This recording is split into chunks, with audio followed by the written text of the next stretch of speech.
Hey guys, thanks for tuning in. So, we're going to play with cards again. While I unravel these deck of cards, I invite you to take a look at your personal jewelry box. Make sure that you choose the one that your gut speaks out to you on, because at the end of the video, I will share a special message concerning the one that you chose. So keep that in mind, and without further ado, we'll start shuffling. I am using Egyptian Cartouche cards. These cards are rare. They went out of print in 1995. They use the symbolism that our ancient brothers and sisters used in Egypt. So, in the corners of the cards, they do have these small hieroglyphs, and their purpose is to contain the potent energies of the symbol that the card has. I always, and you see I don't like to use the words like always and never, but I really do enjoy using or working with these cards. These cards guide me, and I'm very thankful to them, and I can't wait to get this content to you. Alright, I think we're good. So today I'm going to do a reading for Aries. Alright, so I'm going to channel Aries, and I'll let go.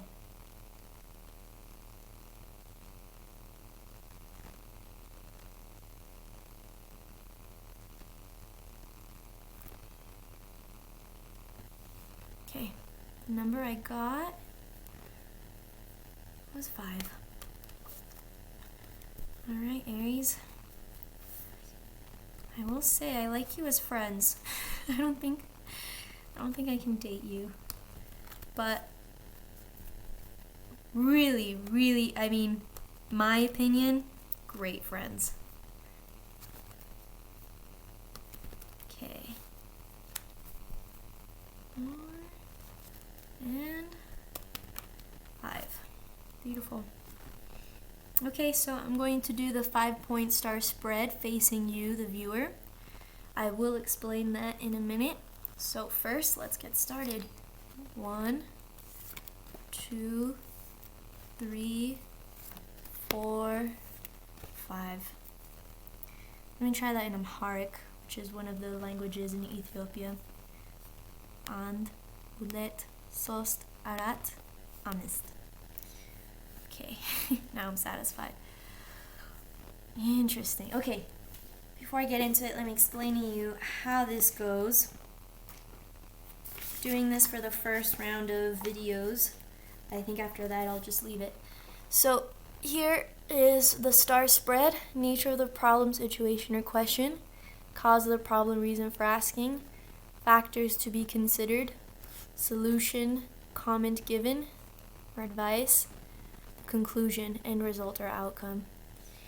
I like to do the star spread to get the overall view of whatever message that the cards would like to show you. So here right off the bat, in the reason for asking or point of interest, I get Ptah. Ptah is you get the Freemason symbol here, but in actuality it was a guild icon for architects and builders, creatives, and it's circled by blue and gray, colors of Ptah. Beautiful.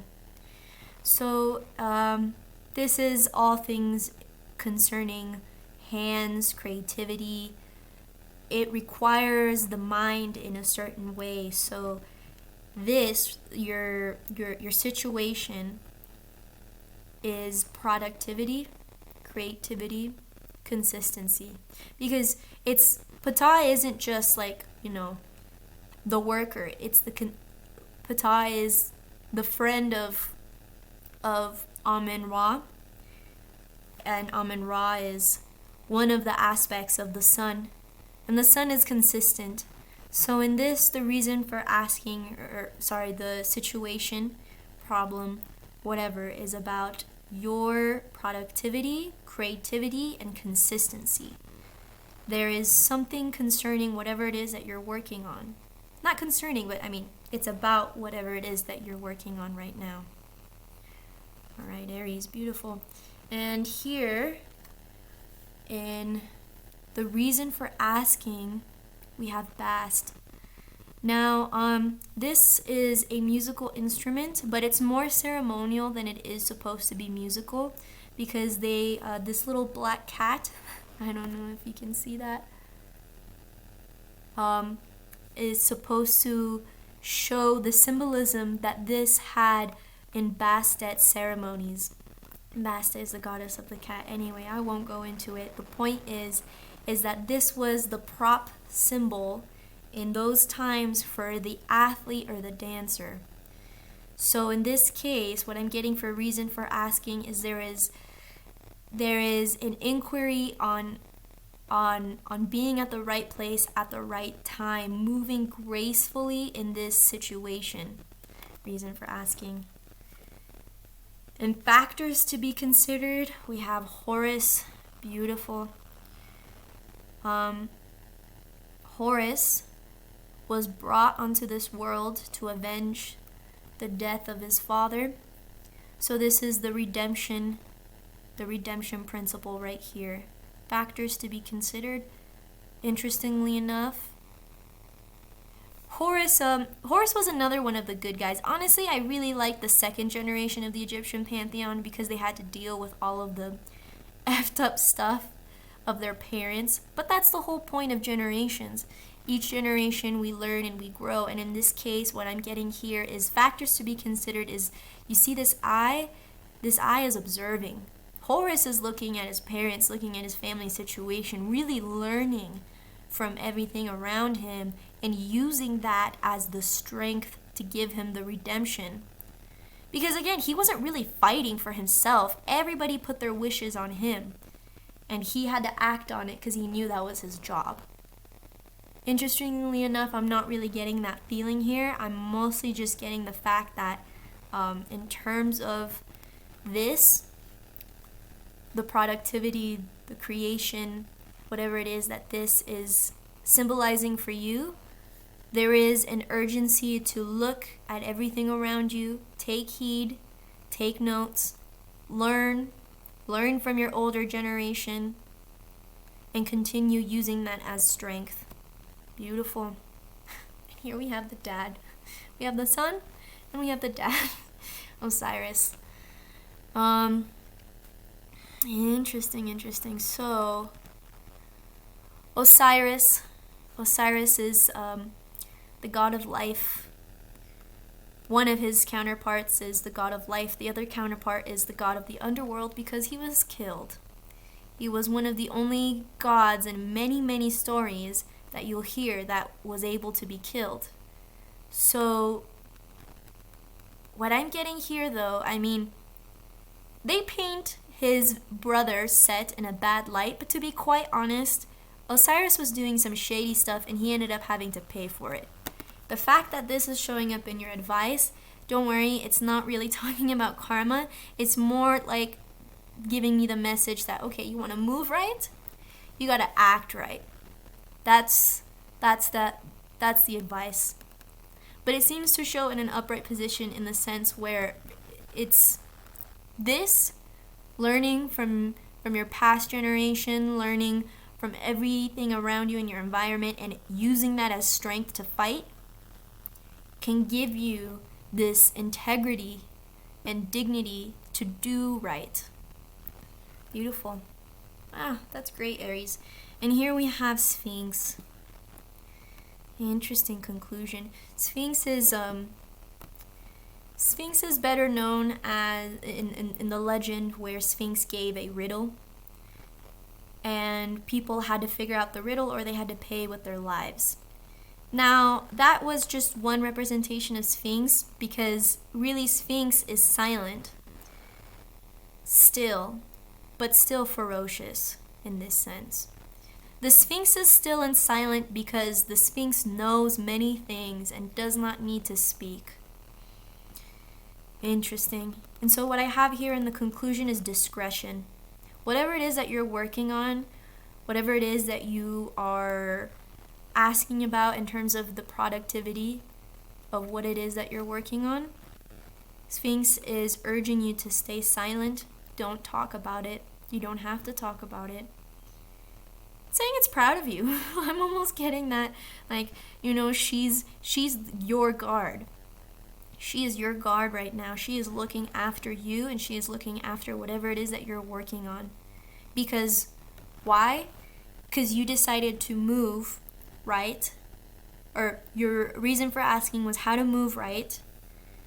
You took heed in the factors to be considered to look and learn from the lessons around you.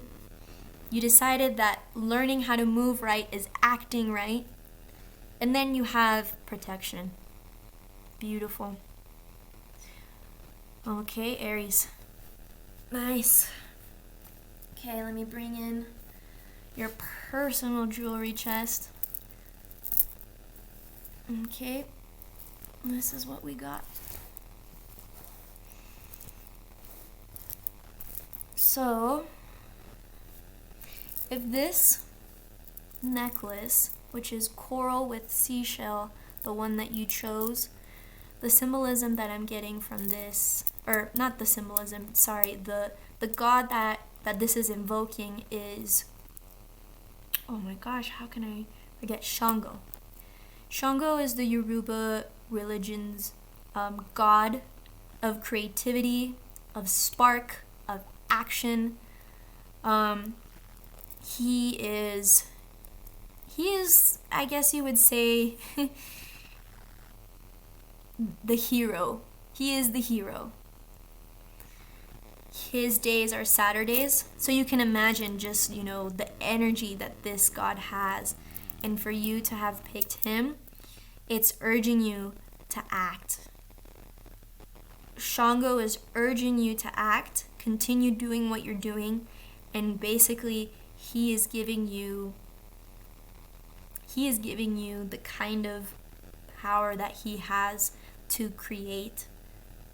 He is a very powerful deity. So to have this powerful symbolism is urging you to be just as powerful. Beautiful. And here we have these beautiful chunky pearls with shell, and this one represents Yemaya, Shango's mother. Also, she is the goddess of the sea and oceans. She is the mother. She, I guess you would put it, the Mother Mary of Yoruba. Yoruba is from West Africa, Northwest Africa. So just keep in mind that this is a very nurturing aspect, but that's not what I'm getting here. The message that I'm getting for you here is she's almost like the disciplining mom in this case. What I'm getting from her is you better know how to act right, you better do right, or else I'm gonna smack you. I'm just the messenger here. Okay, so she's loving you. She is loving you so much that she's like, oh, my love hurts. Okay, so just make sure that you pay attention to what you're doing, to what you're thinking, to your intentions, because I am watching you, but I am also loving you at the same time. Oh, that's sweet, Aries. Okay, and here we have this chili necklace. It's got a little bag inside. And this is, these colors, black and red, is Elegua. Elegua is the god of destiny. He's the brother of Shango. And Shango is the one that parties. The one that parties and goes to, let's say, dance competition and wins. Elegua is the one playing the music. He's the one that likes to watch, that enjoys when other people are enjoying. In this case, this chili is symbolizing to me about whatever it is, your ammo. And when I'm talking about your ammo is, it seems like you are just ready to go off. And I don't mean go off in a chaotic way. It seems like you have gathered your information, your research, and you are going to go off on a person, on a situation, I don't know what. But in this case, Elegua is urging you to put your chilies inside the bag and use that for later. Now's not the time. Now's not the time to use your chilies, okay? Make sure that you use that for later, because right now you need to focus on other things. Beautiful, Aries. I enjoyed that. That was so much fun. Thank you.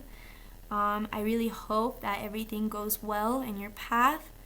Please, may you go in peace. Thank you.